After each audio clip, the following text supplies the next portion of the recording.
Hello everyone, প্রত্যেককে practice with Debashis math ক্লাসে প্রত্যেককে স্বাগত জানাই।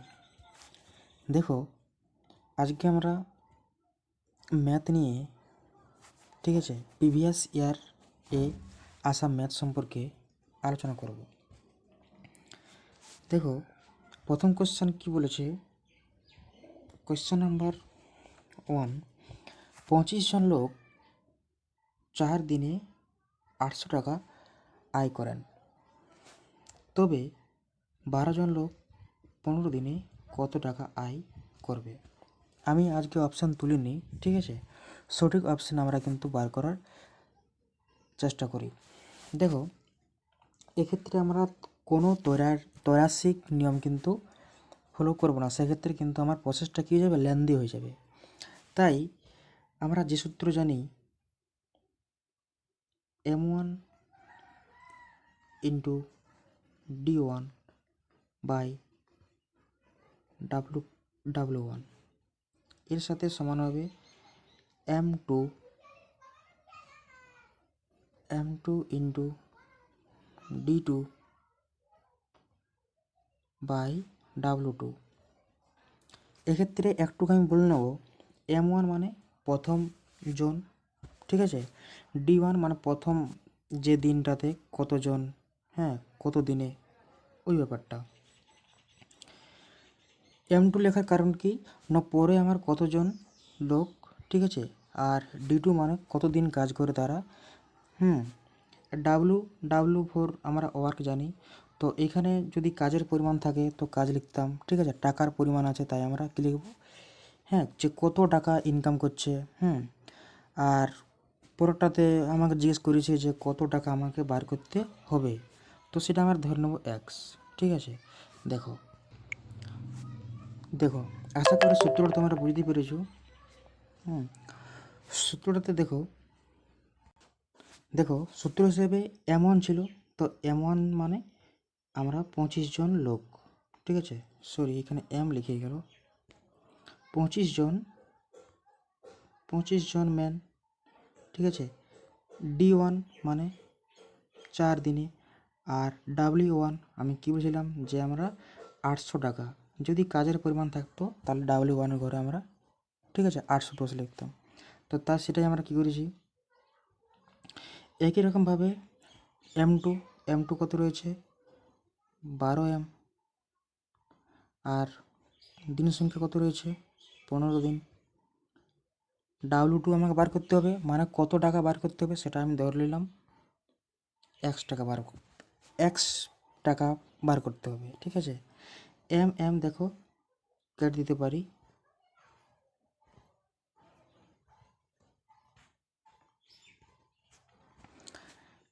M কেটে গেল, ঠিক আছে। 5 5-এ 25, 3 5-এ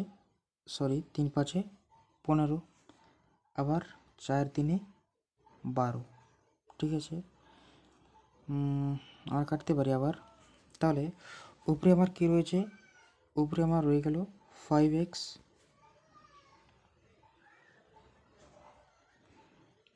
বর্গমূল করছি এবার, 5 ইন্টু এক্স, 5x সমান 810 ইন্টু কত যাবে, 9, ঠিক আছে।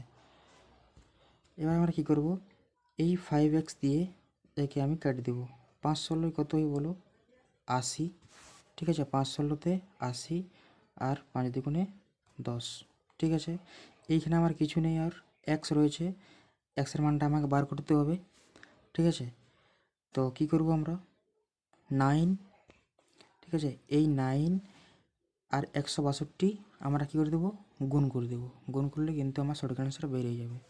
করো, কত হবে, 9 2-এ 18, 18, 8 হাত থাকে 1, ঠিক আছে, 9 ষোলোতে 144, আর 1-এ 145, সঠিক অপশান 1558 টাকা এই প্রশ্নের সঠিক উত্তর হয়ে যাবে। পরবর্তী কোশ্চেনটাতে দেখো কি বলা হয়েছে, সরল সুদের অঙ্ক, ঠিক আছে। বলেছে যে কোনো টাকা 20 বছরে সুদ আসলে 3 গুণ হয়, তাহলে বলছে বার্ষিক সুদের হার বার করো, ঠিক আছে। বার্ষিক সুদের হার কত হবে? দেখো এক্ষেত্রে কিন্তু আমি অপশান তুলে নিই, ঠিক আছে। আমরা সলভ করব, দেখছি কত বার হয়, ঠিক আছে।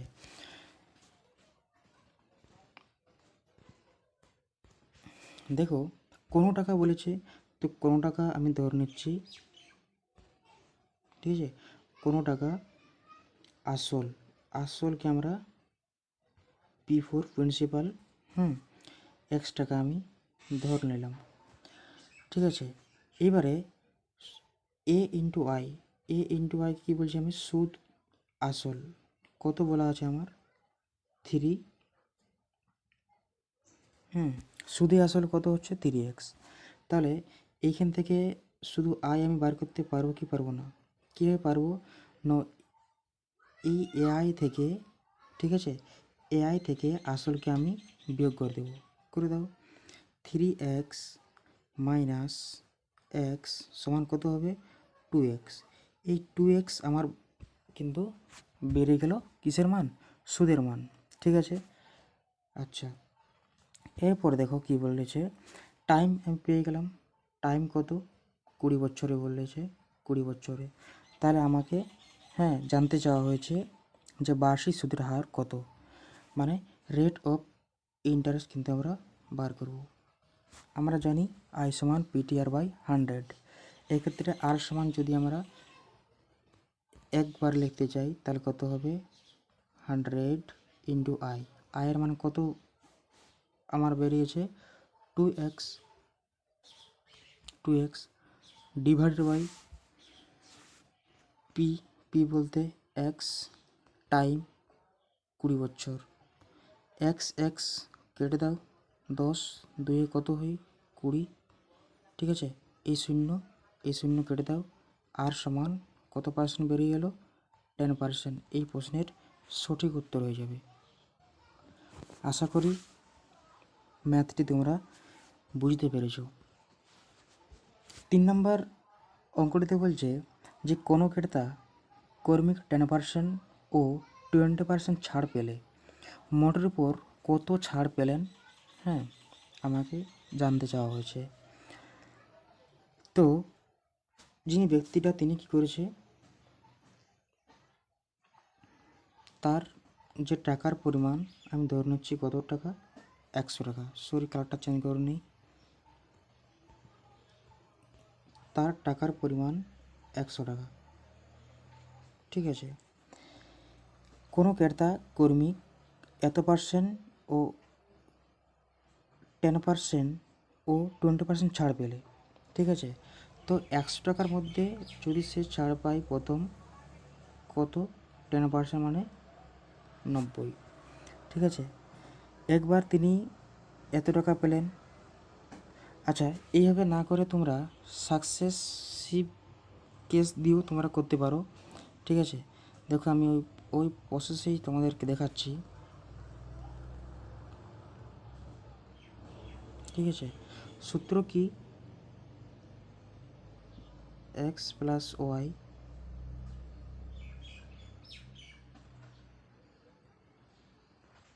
হান্ড্রেড, এই সূত্র। আমাকে ছাড় বলেছে, তার মানে এইখানে আমি কিনে নেব, মাইনাস চিহ্ন কিন্তু নিয়ে নেব, ঠিক আছে। দেখো 10 প্লাস 20, ছাড় বলেছে তাই কী নেব? Minus 10 into 20% divided by 100। 0 কী হবে? কেটে যাবে, ঠিক আছে। 10 আর 30 যোগ করলে 10 আর 20 30, মাইনাস 2 2 কত হবে?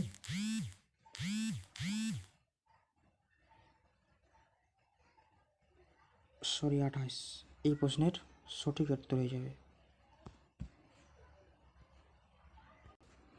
পরবর্তী দেখো, কত টাকার 60 90 টাকার 83.5, সরি 83.5 নয়, 83.1/3% সমান, ঠিক আছে, দেখো কত টাকার বলেছে যে কত টাকা 60%, তাই তো? কত টাকার 60% আমাকে বলেছে, একটু মিস্টেক হয়ে গেছে, 60%, ঠিক আছে।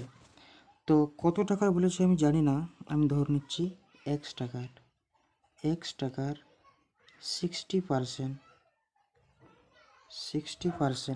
ঠিক আছে, 90 টাকার মানে সমান বলেছে যেহেতু, তাহলে 90 টাকার 83.1/3%-এর সমান, তাই সমান চিহ্ন দিলাম। 90 টাকার এর রয়েছে তাই গুণ চিহ্ন, 83.1/3%-এর সমান হবে। জাস্ট এক্সের মানটা আমরা এই সমাধানের থেকে বার করব। দেখো কী করলাম, এখানে 83, ঠিক আছে, 83.1/3% ছিল, সেটাকে আমরা কিন্তু পূর্ণ সংখ্যাটাকে আমরা কিন্তু ভগ্নাংশে নিয়ে আসার পরে পার্সেন্টেজ হাঁটিয়েছি, পার্সেন্টেজ হাঁটার পরে নিচে আমরা 100 নিয়েছি। এরপরে তো কী করতে পারি, 100 কেটে দিতে পারি, ঠিক আছে। আচ্ছা, এই শূন্য কেটে যাবে, 6×15 কত হয় বলো, 6×15 90, ঠিক আছে। এক্সের সাইডে কিন্তু আমার কিছু নেই, তাহলে x সমান 25/6, ঠিক আছে। 3 রয়েছে, কাটাকাটি করতে পারি আমরা, 3×5=15, তাহলে 5×15=75, তাহলে এক্সের মান আমরা ধরেছিলাম যে কত টাকার সঠিক অপশন কত হয়ে যাবে, 75, ঠিক আছে। 75 টাকা is the right answer.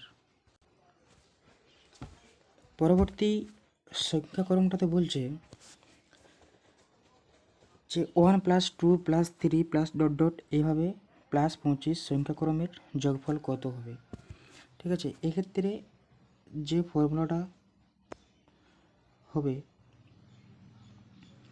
n×n+1, এই সূত্রের সাহায্যে আমরা কিন্তু করে নেব, যেখানে n লাস্ট সংখ্যাটা, ঠিক আছে। লাস্ট n মানে কি, লাস্টের যে সংখ্যাটা সেটা, ঠিক আছে। এক্ষেত্রে তুমি 1+2+3+4 এক্ষেত্রে তুমি যোগ করে করতে পারো, কিন্তু তোমার প্রসেসটা কী হয়ে যাবে, লেন্দি হয়ে যাবে।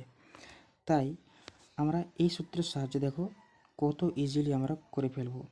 25, এনের মান 25, তাহলে 25, ঠিক আছে, গুণিত, সরি এখানে 26 হয়ে গেল কেন, 25, আর এইখানে, ঠিক আছে, 25 প্লাস 1 যোগ মানে 26, ডিভাইডেড বাই কী হয়ে যাবে, কী বলেছিলাম, সেই n, ঠিক আছে, বাই 2, তাহলে 13 কত হয়, 26, ঠিক আছে। 5×13 65, আর 5×13 65, মানে গুণ করলে কত যাবে, গুণ করলে 325, ঠিক আছে, 325 এই প্রশ্নের সঠিক অ্যান্সার হয়।